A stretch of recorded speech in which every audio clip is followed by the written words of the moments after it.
দর্শক ইতিমধ্যে দেখতে পাচ্ছেন আমরা এখন এই মুহূর্তে আমাদের খোকসাকুমাখালী গণমানুষের নেতা, ভালোবাসার কান্ডারি, গরিব মেহনতি মানুষের বন্ধু জনাব শেখ সাদী দেখতে পাচ্ছেন আমাদের খোকসা থানা কৃষক দলের সভাপতি রফিক মণ্ডল,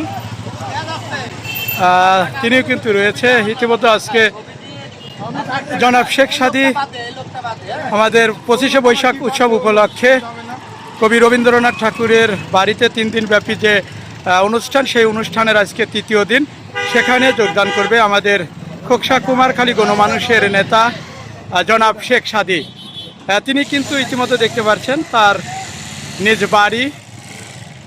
বাড়ি থেকে কিন্তু বের হচ্ছে। সরাসরি দেখাতে বিটিভি লাইভ থেকে যুক্ত আছি। যেখান থেকে লাইভটি দেখছেন অবশ্যই লাইভটি শেয়ার করবেন, নিজে দেখবেন এবং অন্যকে দেখার সুযোগ করে দিবেন। দেখতে পাচ্ছেন সরাসরি আপনাদেরকে একটু দেখানোর চেষ্টা করছি। জনাব শেখ সাদীর বাড়ির থেকে ইতিমধ্যে রওনা দিয়েছে।